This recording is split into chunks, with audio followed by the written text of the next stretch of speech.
avant qu'on ouvre le débat, juste professeur Dotzenberg, on vend justement. Est-ce que finalement, quand même, malgré tous les bémols que vous pouvez mettre, c'est quand même pas une bonne nouvelle de voir massivement les gens se jeter sur un produit qui nous éloigne. Alors je ne vais pas dire les gens, ça nous éloigne de la cigarette. On a compris qu'elle était dangereuse. Et on passe à un produit dont on pense qu'il l'est beaucoup moins, quoi. Comme toutes les drogues dans notre société, il y a un problème du produit lui-même et puis de la place qu'on lui fait dans la société. C'est pour ça que certains de mes collègues veulent que ce soit vendu qu'en pharmacie pour arrêter de fumer. Et je vais voir le CSA la semaine prochaine pour voir si vous avez le droit de fumer une cigarette sur le plateau ou pas. Je vous répondrai à la question. À votre avis, non ? C'est-à-dire que quand vous faites ça, vous crachez de la nicotine dans la pièce, et ce soir, si j'urine, je vais avoir de la nicotine dans les urines que vous avez craché de votre cigarette. Je suis désolé, professeur. C'est pas très grave, mais comme je suis un ancien fumeur, peut-être ça va me faire rechuter. Alors, simplement, là-dessus, par exemple, il y a quand même des études... Il y a un tabagisme passif ? Alors, justement, il y a une partie du tabagisme passif. C'est-à-dire, dans le tabagisme passif, il y a pas les effets, il y a toute une partie des effets qui n'existent pas de tabagisme passif.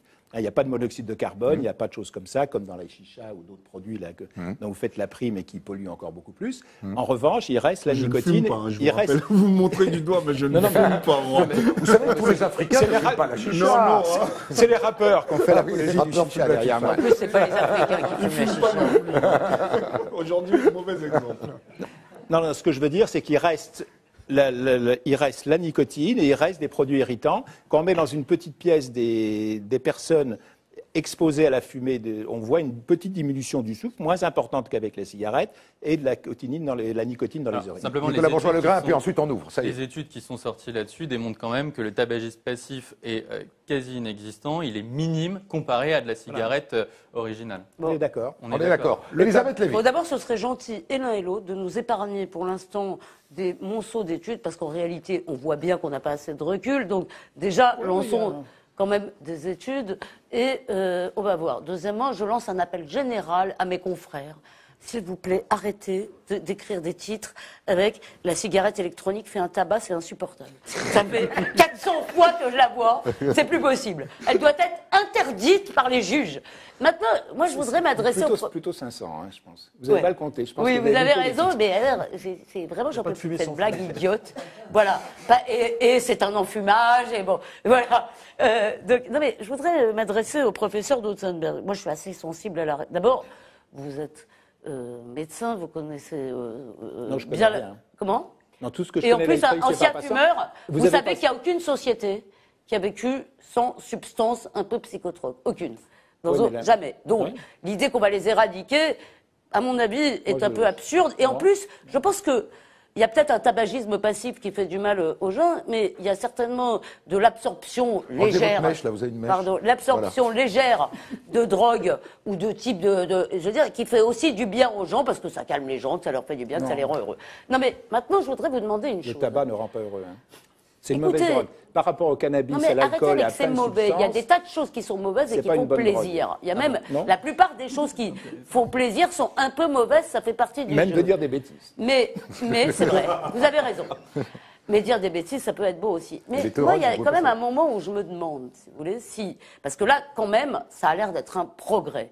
Maintenant, peut-être, on peut pas savoir. Ça, vous avez peut-être raison que des gamins vont commencer à fumer en voyant ça. Moi, ça me fait pas très envie. J'imagine pas Sartre avec une clope électronique. Mais bon, de toute façon, donc, mais peut-être, ça, je veux bien croire. Mais il y a un moment, j'ai envie de vous demander, si demain, on trouve un chocolat qui fait pas grossir, ou une cigarette qui rend absolument pas malade, est-ce qu'on va encore avoir des gens pour nous demander d'arrêter de fumer des cigarettes électroniques, y compris dans la rue? C'est-à-dire, est-ce qu'il n'y a pas non plus une espèce de volonté, peut-être pas chez vous, mais une volonté c'est-à-dire que quand on trouve le moyen d'enquiquiner ses concitoyens au nom du bien, au nom du leur, je pense que là, ça devient terrible. Et la façon dont on nous a enquiquinés, j'ai arrêté de fumer, hein, mais moi, je défends les fumeurs, mais dont on a essayé d'empêcher les gens de fumer aux terrasses des cafés.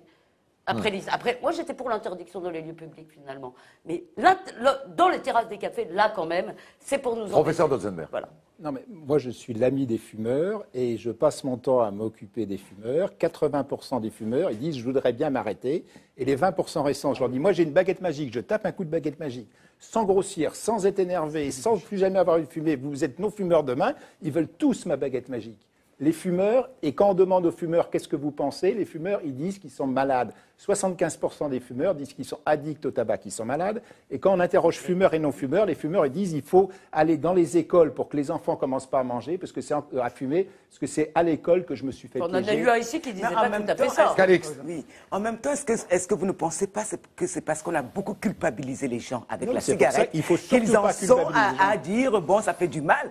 Je veux dire que nous ne sommes que des êtres humains. Vous avez fonctionné aussi, la société a fonctionné à notre égard par induction, en nous disant ce que vous faites est mal, ce que vous faites est mal, en nous culpabilisant en permanence. Non. On n'a pas forcément la cigarette. J'ai dit le contraire. Parce que vous avez raison. J'ai dit le contraire. C'est non, bien sûr que c'est mal. Bien sûr que c'est mal. Je suis d'accord. À un moment donné aussi, on dit... Mais qu'est-ce qui est bon alors pour les hommes? J'ai jamais dit qui est bon. On fait l'amour. J'ai jamais dit que je n'ai jamais dit... Dites-nous ce qui est bon. J'aimerais bien qu'on me fasse une liste, enfin. Je n'ai jamais dit à un adulte que c'est mal de fumer. Non, mais on nous dit, on utilise le parfum, on nous dit, mais il y a une vapeur dedans, c'est cancérigène. Tout est devenu cancérigène. Donc, et en plus, on dit cancérogène maintenant. Oui. Qu'ils nous fassent une liste, parce que du coup, vous nous introduisez dans la non-vie. La vie, c'est aussi de pouvoir se permettre des choses légères, des choses mauvaises aussi, parce que l'être humain n'est pas un être parfait, même dans sa naissance, dans sa création. On est fait de failles, donc laissez-nous respirer tout de même. Notre air est pollué. Répondez à Calix. Non, mais juste, moi, je suis un fanatique de la liberté, et à tous mes fumeurs qui veulent arrêter, qui sont culpabilisés parce qu'ils fument et tout ça, vous allez m'engueuler. Je leur dis non, vous êtes malades. Quand ils ont un cancer, je les engueule pas parce qu'ils ont le cancer. Et même quand ils ont attrapé le sida parce qu'ils n'ont pas mis la capote, je vais pas les engueuler. Petit con, t'as un sida. Je pense que les fumeurs, s'ils ne s'arrêtent pas de fumer, c'est que je les soigne mal. Ils ont un dérèglement, quelque chose que je peux voir dans leur cerveau si je les mets à Orsay en gammagraphie et émission de positron, et on peut les aider, les soigner. Peut-être que ce qu'ils y gagnent est plus important que ce qu'ils y perdent. Si on prend 10 000 fumeurs, on les fait arrêter de fumer, 3 mois après l'arrêt, ils sont moins dépressifs, ils sont moins anxieux, moins stressés. Donc arrêtez de fumer, c'est Elisabeth, les fumeurs sont en moyenne 3 fois plus déprimés. Je ne suis pas dépressive. Attendez. Mais je ne suis pas dépressive, je suis fumeuse et ça me calme. Non, mais je n'ai pas dit que tous les fumeurs étaient... Preuve que non. Mais si, mais c'est toi qui m'as dit que ça pas calme. La preuve que non. Joseph. Écoutez, moi, franchement, j'ai jamais fumé. J'ai toujours permis aux gens, et Elisabeth le sait, de fumer chez moi, etc. Et tout. Mais Toujours. Mais je vais vous dire une chose. J'en ai tellement ras le cul d'entendre les fumeurs ou anciens fumeurs ou néo-fumeurs aujourd'hui nous présenter le fait de fumer comme le paragon de la liberté et du fait que c'est absolument formidable, que je suis en train de revenir sur ma position et je suis en train de me dire que oui, j'en ai assez des fumeurs. J'en ai assez des crapoteurs. Excusez-moi, j'ai dit ma position. J'en ai assez des vapoteurs. On a l'air con. On a l'air stupide à force de tout ça. Je suis désolé, Christophe. Mais c'est tout. Est-ce qu'on voit Humphrey Bogart avec une cigarette électronique? C'est absolument stupide. Ça, c'est le premier point. On voit Johnny Depp. On voit Johnny Depp, on en voit beaucoup. Justement, Johnny Depp n'est pas tout à fait Humphrey Bogart. Non, mais Joseph, dans 50 ans, on verra peut-être. Maintenant, le deuxième élément, et là, je deviens plus sérieux, c'est que je suis vraiment très embêté. J'écoutais monsieur qui disait, en effet, il va y avoir, vous allez pouvoir me répondre, il va y avoir des études qui vont être faites, où on est en passe de, etc.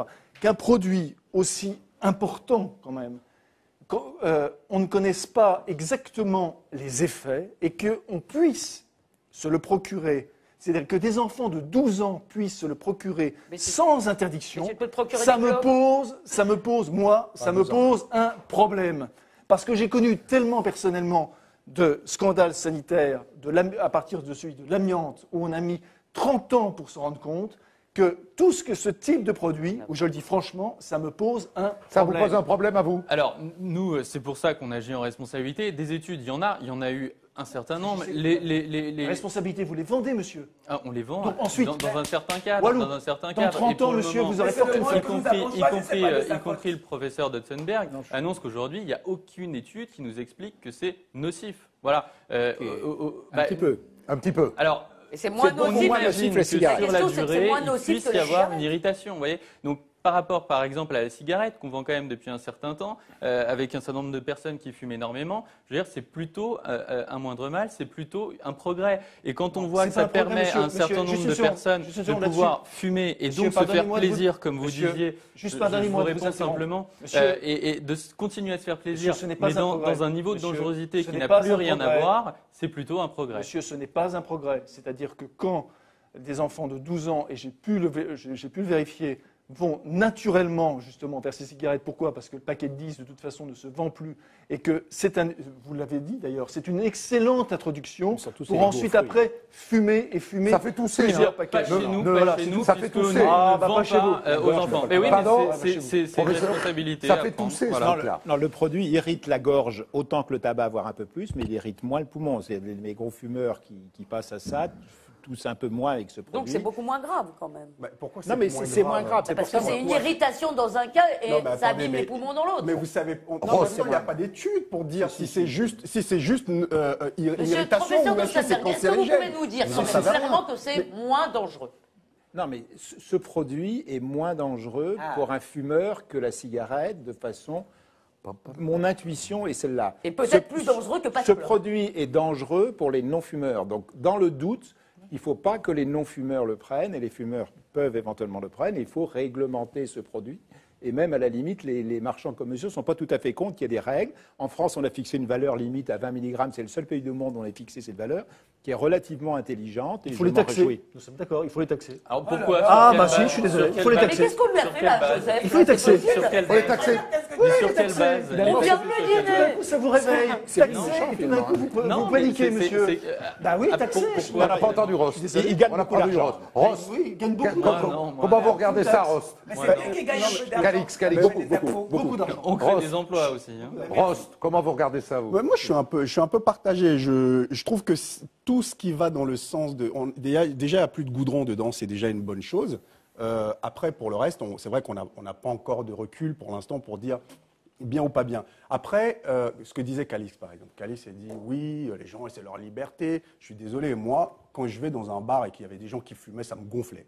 Je fume pas, je bois pas, ça me gonfle. Les gens, quand ils fumaient, ça me dérangeait profondément. Et ça m'irritait d'ailleurs la gorge. Quand je rentrais chez moi, j'avais la gorge irritée. Et de deux, c'est le devoir des pouvoirs publics de protéger ceux qui n'ont pas envie d'être incommodés par ça. Oui, mais là, on est d'accord, on ne fait pas le débat sur le tabac. Ça, Non, mais justement, quel regard vous portez de... Non, mais parce que Calix disait que si les gens ont envie de fumer, qu'ils puissent fumer, qu'ils puissent... Oui, mais je fume chez moi, je ne t'incommode pas. C'est le problème quand je fais ce choix.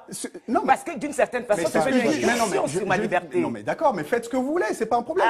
Mais vous coûtez cher à la société ensuite. Non, je veux répondre. Attendez, quand vous avez un cancer... D'accord, vous êtes pris en charge. Quand vous êtes, non, parce qu'il meurt. Donc, il meurt. Je suis sûr que tu ne mourras pas par moi d'une autre maladie.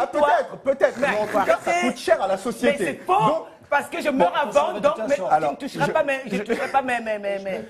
retraite. Non, mais vous pouvez. Non, mais je peux juste. Ça, c'est pas un mauvais angle. Non, mais je peux répondre. Je voudrais répondre à Ross. Elisabeth, je termine juste 2 secondes parce que je vous ai laissé parler depuis tout à l'heure.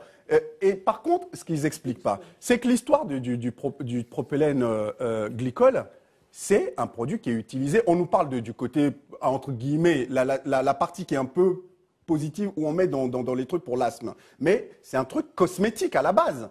Et c'est là où il faudrait attendre les études avant de vouloir... Après, on est sûr, professeur... Non, on n'a pas de données sur l'utilisation de 3-6 mois du produit. Pour l'instant, il n'y a pas beaucoup de gens qui ont essayé la cigarette plus de 3-6 mois.